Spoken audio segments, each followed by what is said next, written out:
Assalamualaikum warahmatullahi wabarakatuh. Selamat pagi, salam sejahtera untuk kita semua. Kembali lagi dengan pemeriksaan akuntansi. Kali ini kita akan membahas mengenai pemeriksaan ekuitas.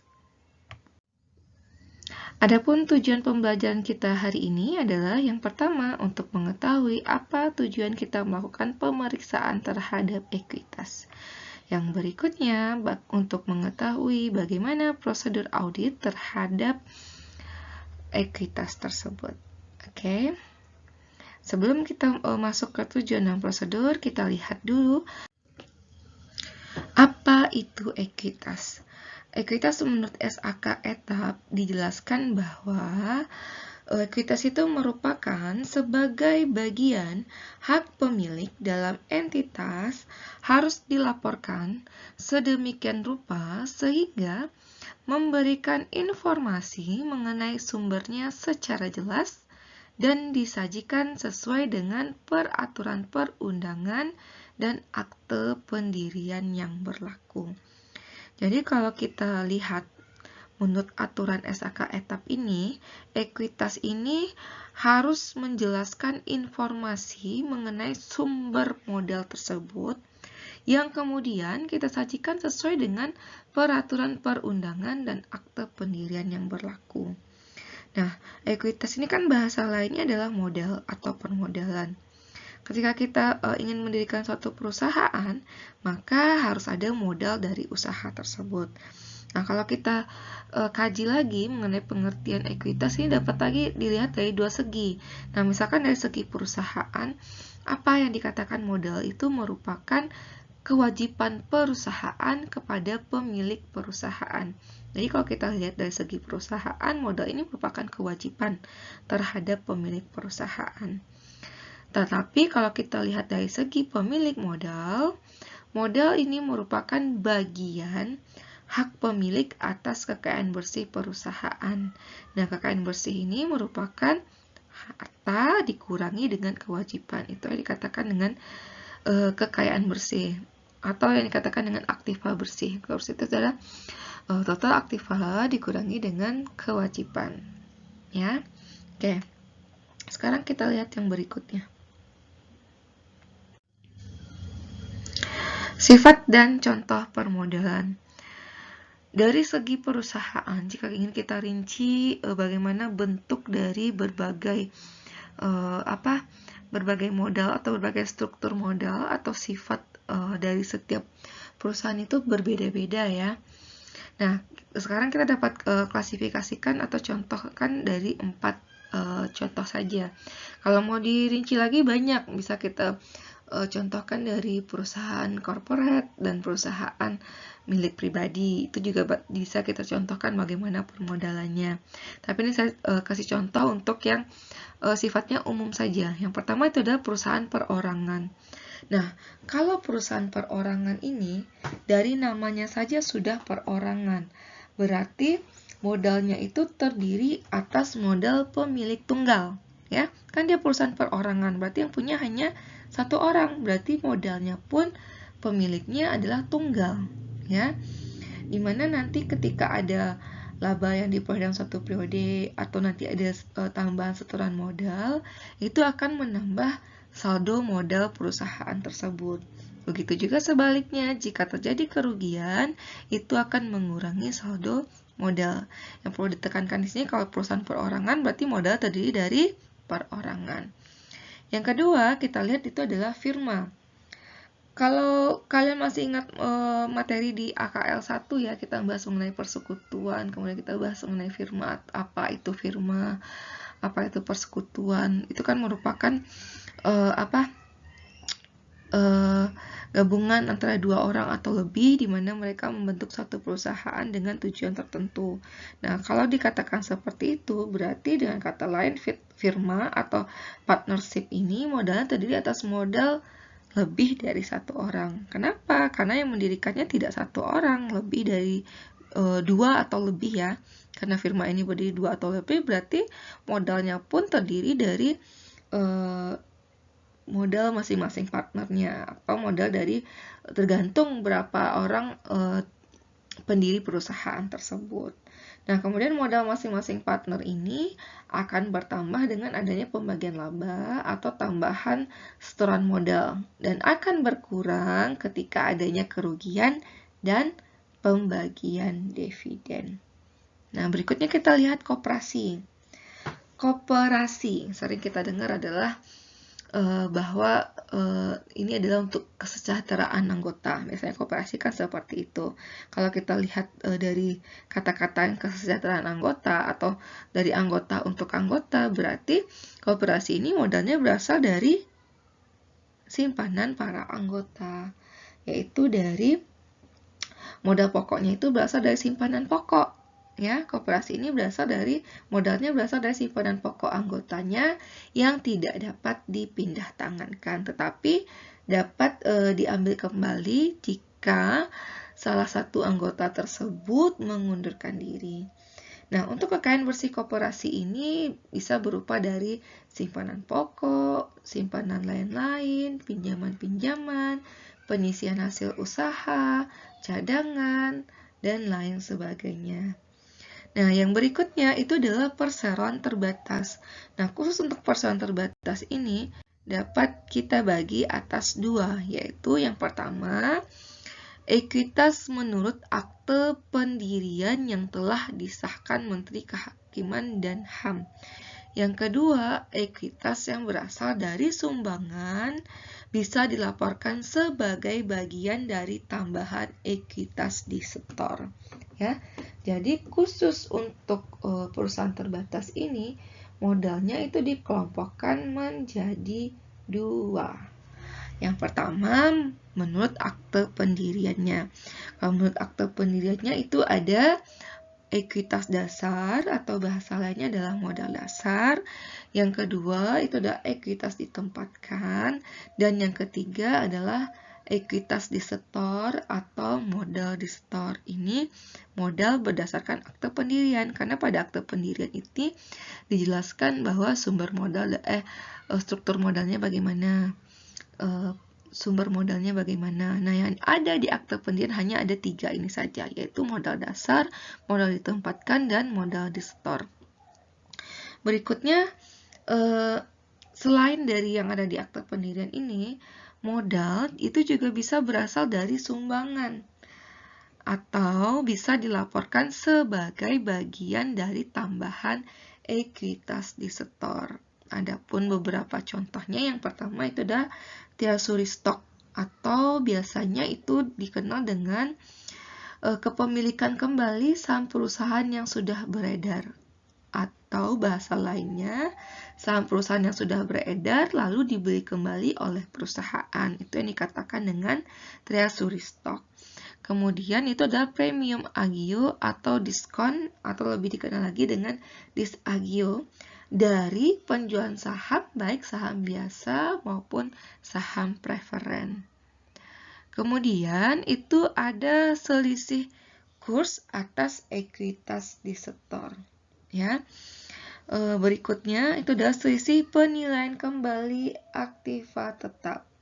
Nah, untuk perusahaan yang melakukan revaluasi aset tetap berdasarkan peraturan pemerintah, biasanya ini akan memunculkan atau berakibat adanya selisih antara nilai saat ini dengan nilai sebelumnya.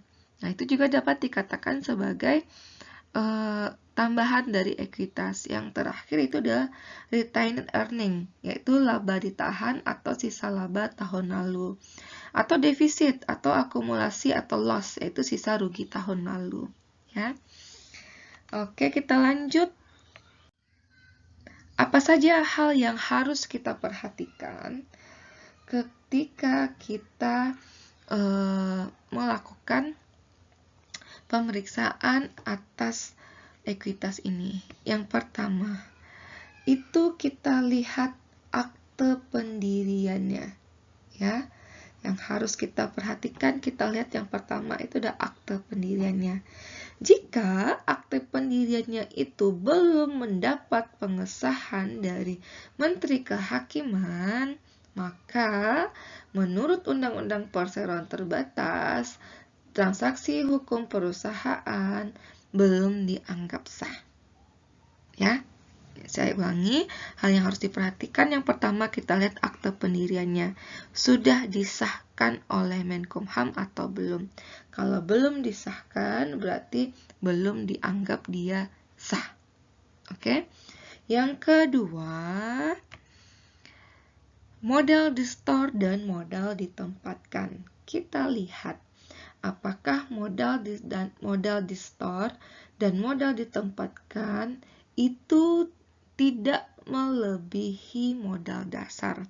Karena ketentuannya modal di-store dan modal ditempatkan tidak boleh melebihi modal dasar.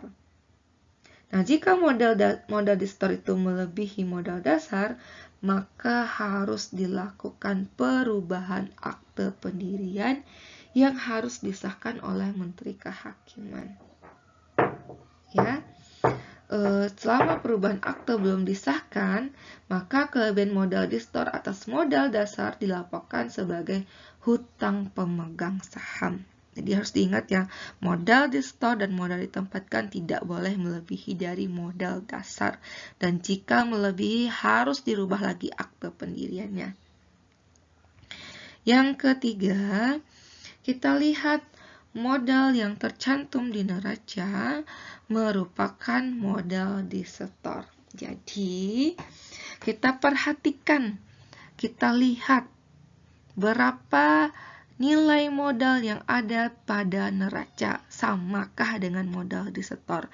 Karena menurut ketentuannya, modal yang tercantum di neraca itu merupakan modal yang di-store. Berikutnya, yang keempat, kita lihat apa itu bagaimana tujuan pembelian kembali saham, atau kita lihat tujuan treasury stock. Biasanya untuk tujuan treasury stock ini ada dua ya. Yang pertama itu adalah untuk meningkatkan harga pasar saham perusahaan. Yang kedua untuk dibagikan kepada saham atau merupakan saham bonus kepada manajer dan pegawai perusahaan. Oke. Hal yang harus diperhatikan berikutnya adalah perusahaan harus melapor ke pengadilan negeri jika akumulasi kerugian suatu perusahaan mencapai 50% dari modal di-store. Ya. Perhatikan di sini apakah ketika mereka mengalami kerugian yang sudah mencapai 50%, apakah sudah dilaporkan atau belum. Ya, karena menurut ketentuannya itu harus dilaporkan ke pengadilan. Yang keenam, pelaporan aset tetap di neraca. Ya. Menurut prinsip akuntansi yang berlaku umum, aset tetap itu harus dicatat atau disajikan dalam neraca berdasarkan harga perolehannya. Namun, jika ada peraturan pemerintah yang memperbolehkannya, perusahaan dapat melakukan revaluasi aset tetap. Nah, pengaruh dari dilakukannya revaluasi aset tetap adalah nilai aset tetap akan meningkat dan kenaikan nilai tersebut dicatat di sisi kredit sebagai selisih penilaian kembali aset tetap yang nantinya dengan persetujuan kantor pelayanan pajak dapat dikonversi sebagai modal. Ya, berarti harus kita perhatikan yang keenam itu adalah pelaporan aset tetap di neraca.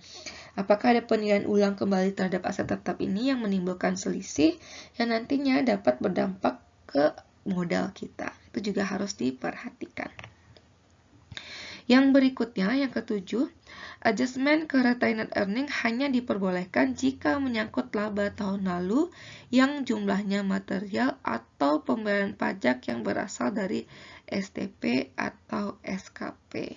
Ya, di sini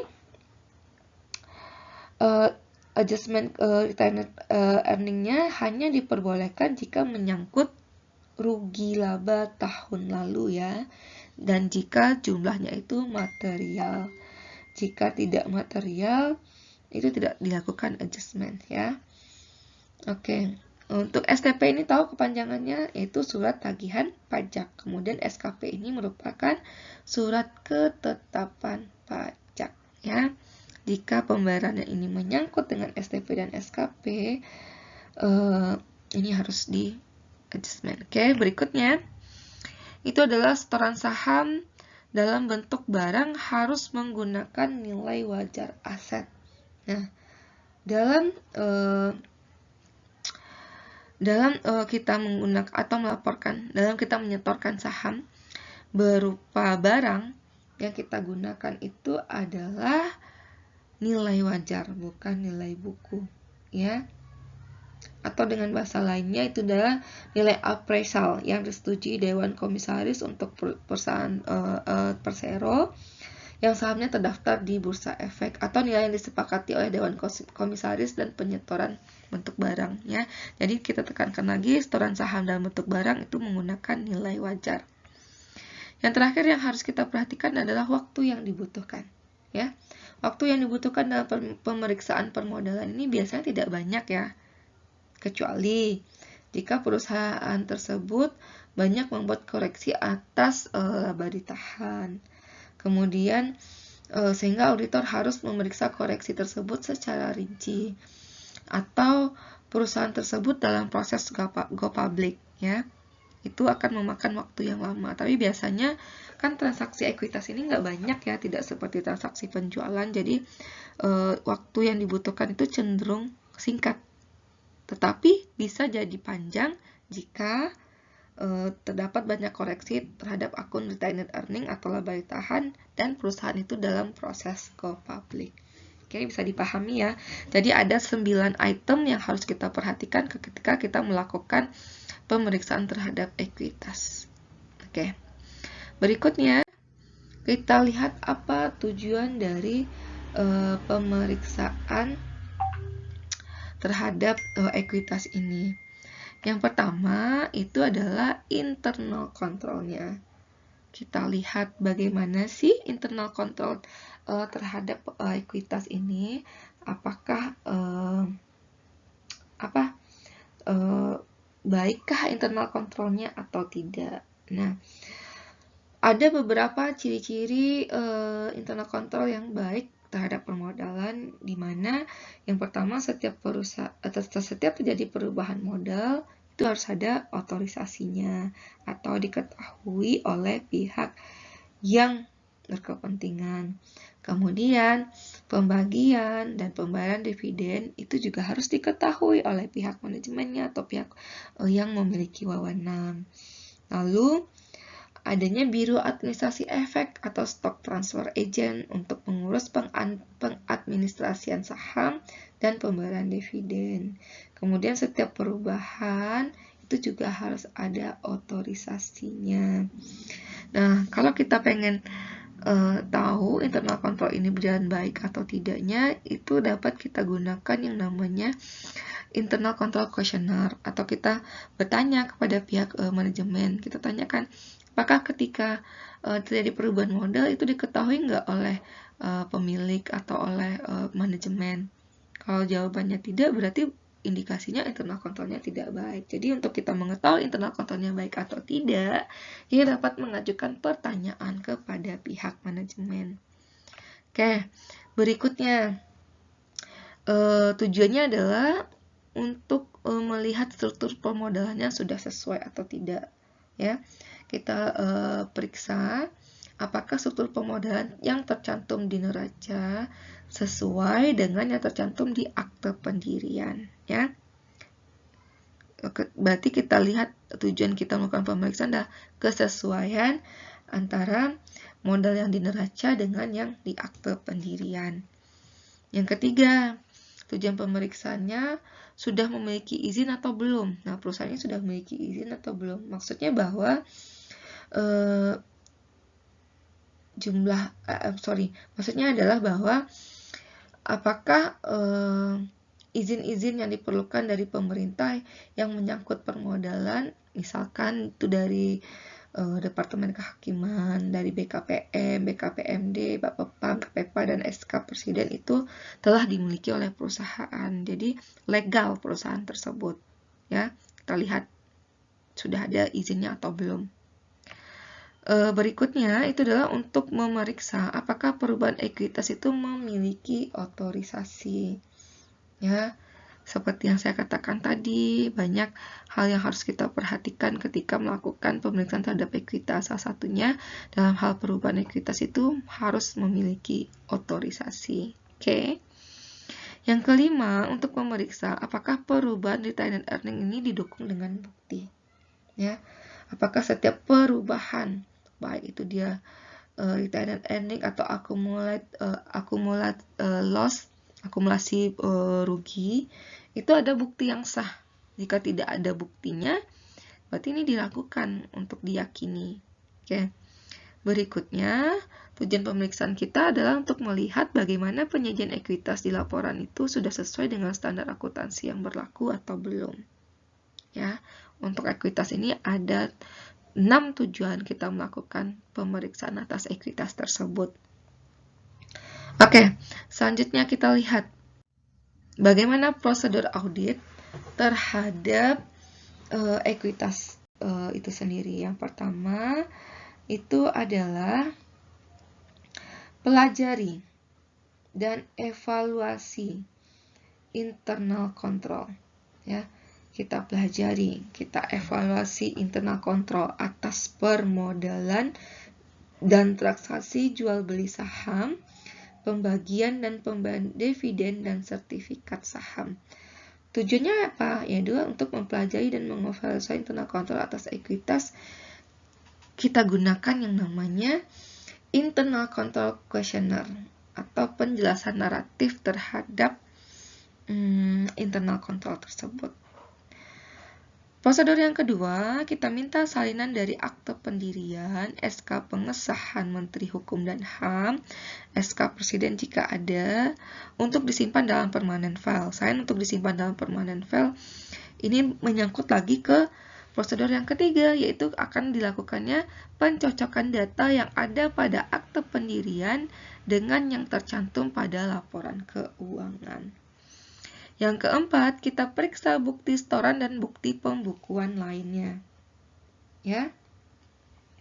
Untuk perusahaan yang baru didirikan dan perusahaan yang mempunyai tambahan setoran modal dalam periode yang diperiksa, maka kita periksa bukti setoran dan bukti pembukuan lainnya serta otorisasi dari pejabat perusahaan yang berwenang dan instansi pemerintah. Jadi jika perusahaannya itu baru berdiri, maka kita periksa bukti setoran dan bukti pembukuan lainnya. Caranya bagaimana? Caranya kita lihat buku besar untuk perkiraan modal. Kemudian kita periksa apakah ada transaksi kredit dalam perkiraan tersebut. Jika ada, periksa voucher referensinya, apakah jurnal voucher atau bukti penerimaan ke kas atau bank itu sudah sesuai. Nah, jika referensi bukti penerimaan kas atau bank berarti setoran modal dilakukan dalam bentuk uang tunai, ya. Berarti jika bukti penerimaannya itu dalam kas atau bank, berarti dia melakukannya secara uang tunai modalnya tersebut, dan auditor harus memeriksa bukti penerimaan kas atau kredit nota dari bank, itu yang harus kita teliti. Nah, jika referensi jurnalnya itu berupa voucher, berarti setoran modal dilakukan dalam bentuk aset non-tunai. Bisa berupa aset persediaan, surat berharga, dan lain-lain. Nah, dalam hal ini, auditor harus memeriksa jurnal voucher dan bukti pendukungnya. Biasanya jika disetor dalam bentuk in-bank, ada laporan dari appraisal mengenai nilai aset non-tunai tadi, ya. Yang kita bahas tadi, bagaimana ada nggak selisih dari penilaian kembali aset tetap tersebut. Lalu kita juga periksa apakah setoran modal dalam bentuk tunai ini beberapa waktu kemudian ditarik nggak oleh pemegang saham tersebut. Ya, jadi untuk yang poin keempat ini panjang jika tergantung dari keadaan yang berlaku, ya. Jadi jika dia menyetorkan modal itu berupa uang tunai, maka kita periksa tadi nota kredit dari bank. Jika dia dalam bentuk aset non tunai, berarti kita lakukan appraisal atas aset tersebut. Oke. Sekarang prosedur yang berikutnya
Untuk prosedur berikutnya, kita kirim konfirmasi ke pemegang saham atau Biro Administrasi Efek. Nah, dalam hal konfirmasi ini, yang harus kita perhatikan atau kita pertimbangkan, yang pertama, kita tanya dulu ke klien, apakah ada pemegang saham yang keberatan jika dikirimin konfirmasi. Nah, ini berlaku jika perusahaannya belum go public. Nah, jika perusahaannya sudah go public, maka untuk pengiriman konfirmasi ini dapat kita bebankan ke Biro Administrasi Efek. Kemudian prosedur yang berikutnya itu adalah kita periksa mengenai treasury stock. Kita periksa mengenai bukti pembelian dan otorisasinya. Kemudian kita periksa bukti penjualannya dan otorisasinya. Ini ya jika treasury stock-nya dijual kembali ya. Kemudian kita tanyakan kepada manajemen apa tujuan pembelian treasury stock ini. Apakah untuk memperbaiki harga pasar saham perusahaan atau untuk dibagikan sebagai saham bonus. Berikutnya kita perhatikan bahwa treasury stock ini tidak berhak atas pembagian dividen. Nah, di sini auditor juga perlu mengingatkan bahwa pembelian treasury stock biasanya dicatat dengan menggunakan cost method. Ya. Kemudian pada saat treasury stock ini dijual kembali, akan timbul yang namanya paid-in capital from sales treasury stock, yaitu sebesar selisih antara harga jual dan harga beli dari treasury stock tersebut. Ini yang harus diperhatikan mengenai treasury stock. Prosedur yang berikutnya yaitu kita periksa apakah penyajian ekuitas sudah sesuai dengan SAK atau SAK etap atau PSAK atau IFRS.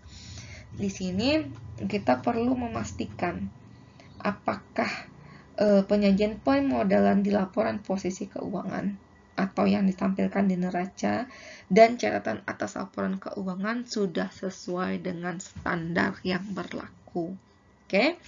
Yang terakhir itu kita buat kesimpulan mengenai kewajaran ekuitas tersebut. Dari 11 prosedur yang sudah kita lalui, untuk prosedur yang terakhir atau prosedur yang ke-12, kita tarik kesimpulan dari 11 prosedur sebelumnya. Apakah ekuitas ini wajar atau tidak? Oke. Bisa dipahami? Nah, untuk prosedur audit ini tadi kita mulai dari internal control sampai yang terakhir adalah buat kesimpulan mengenai kewajaran ekuitas. Baik. Saya rasa cukup untuk materi kita mengenai pemeriksaan terhadap ekuitas. Semoga bisa dipahami dan tambah lagi sumber-sumber referensi lainnya supaya lebih memahami lagi mengenai prosedur audit khususnya untuk ekuitas. Oke, saya ucapkan terima kasih atas perhatiannya. Assalamualaikum warahmatullahi wabarakatuh.